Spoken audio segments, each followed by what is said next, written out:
दोस्तों, आप सभी को दिवाली की ढेर सारी शुभकामनाएं। आइए सुनते हैं मुंशी प्रेमचंद जी को उनकी सबसे अलग कहानी गिला में। ये गिला या शिकवा केवल एक स्त्री की नहीं बल्कि शायद घर घर की है। एक स्त्री की मनोवृत्ति को शिकायत के जरिए कितने रोचक ढंग से प्रस्तुत किया गया है प्रेमचंद जी द्वारा, ये तो आप कहानी सुन के ही बता सकते हैं। आइए सुनते हैं। जीवन का बड़ा भाग इसी घर में गुजर गया, पर कभी आराम न नसीब हुआ। मेरे पति संसार की दृष्टि में बड़े सज्जन, बड़े शिष्ट, बड़े उदार, बड़े सौम्य होंगे, लेकिन जिस पर गुजरती है वही जानता है। संसार को तो उन लोगों की प्रशंसा करने में आनंद आता है जो अपने घर को भाड़ में झोंक रहे हों, गैरों के पीछे अपना सर्वनाश किए डालते हों। जो प्राणी घर वालों के लिए मरता है उनकी प्रशंसा संसार वाले नहीं करते। वह तो उनकी दृष्टि में स्वार्थी, कृपण और संकीर्ण हृदय का है।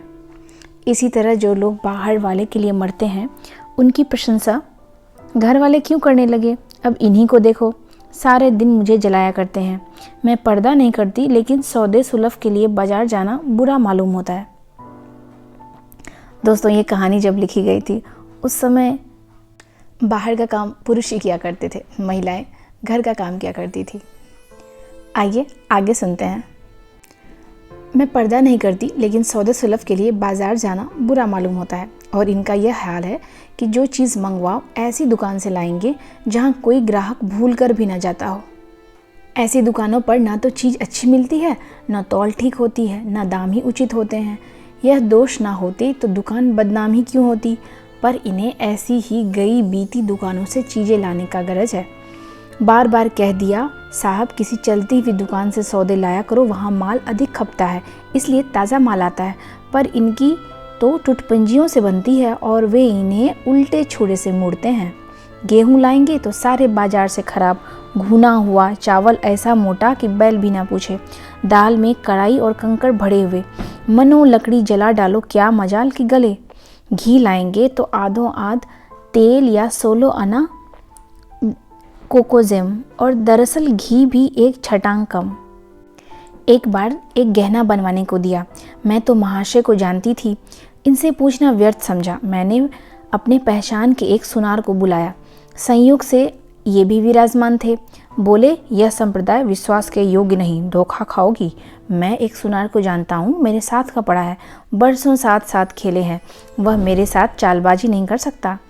मैं अभी समझी, जब इनका मित्र है वह भी बचपन का, तो कहाँ तक दोस्ती का हक ना निभाएगा। सोने का एक आभूषण और 100 रुपये इनके हवाले किए। इन भले मानस ने वह आभूषण और 100 रुपये ना जाने किस बेईमान को दे दिए, और बरसों के झंझट के बाद जब चीज़ बनकर आई तो 8 आने तांबा और इतनी भद्दी की देखकर घिन लगती थी। बरसों की अभिलाषा धूल में मिल गई, रो पीट कर बैठ रही।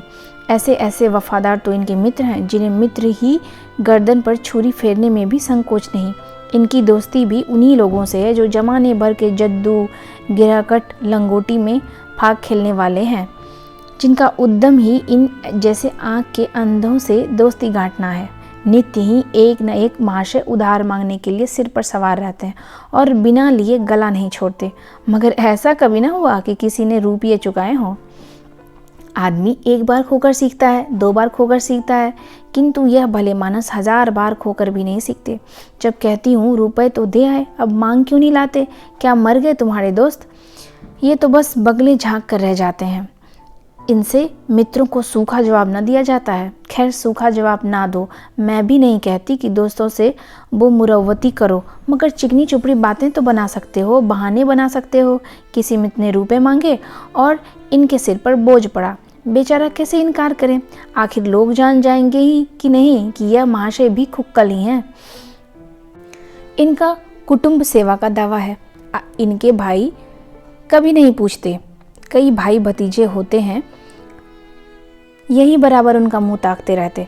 इनके एक भाई साहब आजकल तहसीलदार हैं। घर की मिल्कियत उन्हीं की निगरानी में है। वह ठाठ से रहते हैं, मोटर रख ली है, कई नौकर चाकर हैं, मगर यहाँ भूल से भी पत्र नहीं लिखते। एक बार हमें रुपए की बड़ी तंगी हुई। मैंने कहा, अपने भ्राता से क्यों नहीं मांग लेते?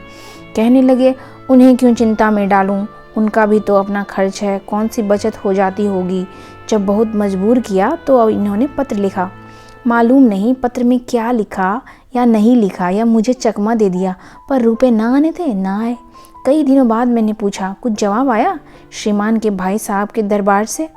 इन्होंने रुष्ट होकर कहा, अभी केवल 1 सप्ताह तो खत हुए पहुँचे हैं, क्या जवाब आ सकता है। 1 सप्ताह और गुजरा मगर जवाब नदारद। अब इनका यह हाल है कि मुझे बातचीत करने का अवसर ही नहीं देते। इतने प्रसन्नचित्त नजर आते हैं कि क्या कहूँ। बाहर से आते हैं तो खुश खुश, कोई न कोई शगुफा लिए। मेरी खुशामद भी खूब हो रही, मेरे मायके वाले की भी प्रशंसा हो रही, मेरे गृह प्रबंध का बखान भी असाधारण रीति से किया जा रहा। मैं इन महाशय की चाल समझ रही थी। यह सारी दिलजोई केवल इसीलिए थी कि श्रीमान के भाई साहब से के विषय में कुछ न पूछ बैठूं। सारे राजनीतिक, आर्थिक, सामाजिक, आचारिक प्रश्नों की मुझसे व्याख्या की जाती थी, इतने विस्तार और गवेषणा के साथ कि विशेषज्ञ भी लोहा मान ले, केवल इसलिए कि मुझे प्रसंग उठाने का मौका न मिल सके। लेकिन मैं भला कब चूकने वाली थी। जब पूरे 2 सप्ताह गुजर गए और बीमे के लिए रुपए भेजने की नौबत आई, तब मैंने पूछा, क्या हुआ? तुम्हारे भाई साहब के श्रीमुख से कुछ फरमाया या अभी तक पत्र नहीं पहुंच पाया? आखिर घर की जायदाद में हमारा भी कुछ हिस्सा है कि नहीं? 500 रुपये साल का नफ़ा तो 10 साल पहले का था, अब तो 1000 से कम ना होगा। पर हमें कभी एक कानी कौड़ी नहीं मिली। मोटे हिसाब से हमें 2000 मिलने चाहिए। 2000 ना सही, 1000 ना सही, 500, 250 कुछ तो दे, या बीमा का प्रीमियम ही भर दे। तहसीलदार साहब का आमदनी हमारी आमदनी से चौगुनी है, रिश्वतें भी लेते हैं, तो फिर हमारे रुपए क्यों नहीं देते? ये हैं कि हाँ हाँ करने लगे। वह बेचारे घर की मरम्मत भी तो करवाते हैं, बंधु बांधवों का स्वागत करते हैं, नातेदारियों को भेंट भाट भेजते हैं, और कहाँ से लावें जो हमारे पास भेजे। वाह हरी बुद्धि, मानो जायदाद इसलिए होती है कि उसकी कमाई उसी में खर्च हो जाए। इस भले आदमी को बहाने गढ़ने भी नहीं आते। मुझसे पूछते तो मैं 1000 बता देती, एक से बढ़कर एक कह देती। घर में आग लग गई, सब कुछ स्वाहा हो गया, या चोरी हो गया, तिनका तक नहीं बचा, या 10,000 का अनाज भरा था उसमें घाटा लग गया। इनको सूची भी तो लचर सी बात। तकदीर ठोक कर बैठ गई। फिर भी ये भाई भतीजों की तारीफ के पुल बांधते हैं तो मेरे शरीर में आग लग जाती है। ऐसे कौरवों से ईश्वर बचाए। ईश्वर की दया से इनके 2 बच्चे और 2 बच्चियां हैं। ईश्वर की दया कहूँ या कोप कहूँ, सब के सब इतने उद्यमी हो गए हैं कि खुदा की पनाह। मगर क्या मजाल कि इस भोंदू किसी को कड़ी आंख से देख भी ले। रात के 8 बज गए थे, युवराज अभी घूम कर नहीं आए। मैं घबरा रही हूँ। ये निश्चिंत बैठे अखबार पढ़ रहे हैं। झल्लाती हुई जाती हूँ और अखबार छीन कर कहती हूँ, जाकर देखते क्यों नहीं, कहाँ रह गया? ना जाने तुम्हारा हृदय कितना कठोर है। ईश्वर ने तुम्हें संतान ही ना जाने क्यों दे दी। पिता का पुत्र के साथ कुछ तो धर्म है। तब ये भी गर्म हो जाते हैं, अभी तक आया नहीं, बड़ा शैतान है। आज बच्चा आता है तो कान उखाड़ लेता हूँ, मारे हंटरों के खाल उधेर कर रख दूंगा। यूँ बिगड़कर तैस के साथ उन्हें खोजने निकलते हैं। संयोग की बात, ये उधर जाते हैं, उधर इधर से लड़का आ जाता है। मैं पूछती हूँ, तू किधर गया था? तुझे ढूंढने गए हैं। देखना आज कैसी मरम्मत होती है, यह आदत ही छूट जाएगी। दांत पीस रहे थे, आते ही होंगे, छड़ी भी थी उनके हाथ में। तुम इतने अपने मन के हो गए हो कि बात नहीं सुनते। आज आटे दाल का भाव पता पड़ेगा। लड़का सहम जाता है और लैंप जलाकर पढ़ने बैठ जाता है। महाशय जी 2-2.5 घंटे बाद लौटते हैं, हैरान परेशान बदहवास। घर में पांव रखते ही पूछते हैं, आया कि नहीं? मैं उनका क्रोध उत्तेजित करने के विचार से कहती हूँ, आकर बैठा तो है, जाकर पूछते क्यों नहीं? पूछकर हार गई, कहाँ गया था, कुछ नहीं बोलता। यूं गरज कर ये कहते हैं, मन्नू यहाँ आओ। लड़का थर-थर कांपता हुआ आंगन में खड़ा हो जाता है। दोनों बच्चियां घर में छिप जाती हैं कि कोई बड़ा भयंकर कांड होने वाला है। छोटा बच्चा खिड़की से चूहे की तरह झांक रहा है। ये क्रोध से बौखलाए हुए हैं, हाथ में छड़ी है ही। मैं भी यह क्रोधोन्मत्त आकृति देखकर पछताने लगती हूँ कि क्यों ही शिकायत की। ये लड़के के पास जाते हैं, मगर छड़ी जमाने के बदले आहिस्ता से उसके कंधे पर हाथ रखकर बनावटी क्रोध से कहते हैं, तुम कहाँ गए थे जी? मना किया जाता है, मानते नहीं हो। खबरदार, जो अब कभी इतनी देर हुई। आदमी शाम को अपने घर जाता है कि मटर गश्ती करता है? मैं समझ रही हूँ कि यह भूमिका है, विषय अब आएगा। भूमिका तो बुरी नहीं, लेकिन यहाँ तो भूमिका पर ही अंत हो जाती है। बस इनका क्रोध शांत हुआ, बिल्कुल जैसे क्वार का घटा घेर घार हुआ, काले बादल आए, गरगराहट हुई और गिरी किया तो 4 बूंदें। लड़का अपने कमरे में चला जाता है और शायद खुशी से नाचने लगता है। मैं पराभूत हो जाती हूँ। तुम तो जैसे डर गए, भला 2-4 तमाचे तो लगाए होते। इसी तरह लड़के शेर हो जाते हैं। ये फरमाते हैं, तुमने सुना नहीं मैंने कितनी ज़ोर से डांटा, बच्चों की जान ही निकल गई होगी, देख लेना अब कभी नहीं जाएगा। तुमने डांटा तो नहीं? हाँ, आंसू पोंछ दिए। तुमने मेरी डांट नहीं सुनी? क्या कहना है आपकी डांट का? लोगों की कान बहरे हो गए, लाओ तुम्हारा गला सहला दूं। इन्होंने तो नया सिद्धांत निकाला है कि दंड देने से लड़के खराब हो जाते हैं।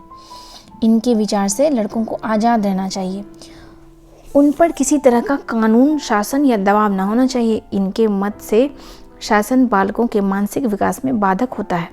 इसी का फल है कि लड़के बिना नकेल के ऊंट बने हुए हैं। कोई 1 मिनट भी किताब खोलकर नहीं बैठता। कभी गुल्ली डंडा, कभी गोलियां, कभी कनकौवे। श्रीमान भी लड़कों के साथ खेलते हैं। 40 की उम्र और लड़कपन इतना। मेरे पिताजी के सामने मजाल थी कि कोई लड़का कनकौवा उड़ा ले या गुल्ली डंडा खेल सके। खून ही पी जाते। प्रातः काल से लड़कों को लेकर बैठ जाते थे। स्कूल के जो ही लड़के आते फिर से लेकर बैठ जाते। बस संध्या शाम आधे घंटे की छुट्टी देते थे। रात को फिर जोत देते। यह नहीं कि ये तो अखबार पढ़ा करे और लड़के गली गली भटकते फिरे। कभी कभी ये सींग काटकर बछड़े बन जाते हैं। लड़कों के शाख ताश खेलने बैठा करते हैं। ऐसे बाप का भला लड़कों पर क्या रौब हो सकता है। पिताजी के सामने मेरे भाई सीधे ताक नहीं सकते थे। उनकी आवाज़ सुनते ही तहलका मच जाता था। मैं चाहती हूँ कभी एक बार ये भी गरज पड़े तो चंडी रूप दिखाऊं, पर यह इतना जल्द दब जाते हैं कि मैं हार जाती हूँ। पिताजी किसी लड़के को मेले तमाशे न ले जाते थे। लड़का सिर पीट कर मर जाए मगर जरा भी न पसीजते थे। और इन महात्मा जी का यह हाल है कि एक एक से पूछ पूछ कर मेले ले जाते हैं। चलो यहाँ चलते हैं, चलो वहाँ चलते हैं, खूब आतिशबाजी करेंगे, गुब्बारे उड़ाएंगे। पिछले साल कन्या का विवाह था। इनकी जिद थी कि दहेज के नाम पर कौड़ी भी ना देंगे, चाहे कन्या आजीवन कुंवारी रहे। यहाँ भी इनका आशीर्वाद आकूदा। समाज के नेताओं का छल प्रपंच आए दिन देखते रहते हैं, फिर भी इनकी आंखें नहीं खुलती। जब तक समाज की व्यवस्था कायम है और युवती कन्या का अविवाहित रहना निंदास्पद है, तब तक यह प्रथा मिटने की ही नहीं है।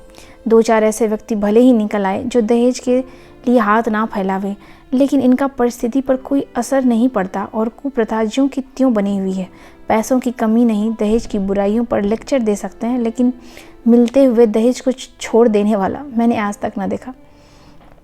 जब लड़कों की तरह लड़कियों को शिक्षा और जीविका को सुविधाएं निकल आएंगी तो यह प्रथा भी शायद विदा हो जाएंगी। उससे पहले कुछ संभव नहीं। मैंने जहाँ जहाँ संदेश भेजा, दहेज का प्रश्न खड़ा हुआ और इन्होंने प्रत्येक अवसर पर टांग अड़ाई। जब इस तरह पूरा साल गुजर गया और कन्या का 17वां लग गया तो मैंने एक जगह बात पक्की कर ली। इन्होंने भी स्वीकार लिया, क्योंकि वर पक्ष ने लेन देन का प्रश्न उठाया ही नहीं। हालांकि अंतःकरण में उन लोगों को विश्वास था कि अच्छी रकम मिलेगी और मैंने भी तय कर लिया था कि यथाशक्ति कोई बात उठा ना रखूंगी। विवाह ने के सकुशल होने का संदेह न था, लेकिन इन महाशय के आगे मेरी एक न चली। यह प्रथा निंदी है, यह रस्म निरर्थक है। यहाँ रुपए की क्या ज़रूरत, यहाँ गीतों का क्या काम। नाक में दम था। कितना समझाती हूँ, पुरानी प्रथा है, वेद काल से होती चली आई है। शास्त्रों में इसकी व्यवस्था है। संबंधी समझा रहे हैं, पंडित समझा रहे हैं, पर यह है कि कान पर जूं नहीं रेंगती। हाथ जोड़ती, पैर पड़ती, गिड़गिड़ाती हूँ, लेकिन ये मंडप के नीचे न गए। और मज़ा यह है कि इन्होंने ही तो यह अनर्थ किया और मुझसे ही रूठ गए। विवाह के पश्चात महीनों बोलचाल ना रखी, झक मारकर मुझी को मनाना पड़ा। किंतु सबसे बड़ी विडंबना यह है कि इन सारे दुर्गुणों के होते हुए भी मैं इनसे एक दिन भी पृथक नहीं रह सकती, एक क्षण का वियोग नहीं सह सकती। इन सारे दोषों पर भी मुझे इनसे प्रगाढ़ प्रेम है। इनमें यह कौन सा गुण है जिस पर मैं मुग्ध हूँ, मैं खुद नहीं जानती। पर इनमें कोई बात ऐसी है जो मुझे इनकी चेली बनाए हुए है। यह ज़रा मामूली से देर से घर के आए तो प्राण पेखुड़ उड़ जाते हैं। आज यदि विधाता इनके बदले मुझे कोई विद्या और बुद्धि का पुतला रूप और धन का देवता भी दे दे तो मैं कदापि उसकी ओर आंख उठाकर भी ना देखूं। यह धर्म की बेड़ी है, कदापि नहीं। प्रथागत पतिव्रत ही नहीं, बल्कि हम दोनों की प्रकृति में कुछ ऐसी क्षमताएं, कुछ ऐसी व्यवस्थाएं उत्पन्न हो गई है, मानो किसी मशीन के कल पुर्जे घिस घिस कर फिट हो गए हैं और एक पुर्जे की जगह दूसरा पुर्जा काम ना दे सके, चाहे वह पहले से कितना ही सुडौल, नया और सुदृढ़ हो। जाने हुए रास्ते से हम निशंक आंखें बंद किए जाते हैं, उसके ऊंच नीच मोड़ पर घुमाव सब हमारी आंखों में समाये हैं। अनजान रास्ते पर चलना कितना कष्टप्रद होगा। शायद आज मैं इनके दोषों को गुणों से बदलने पर भी तैयार न होंगी।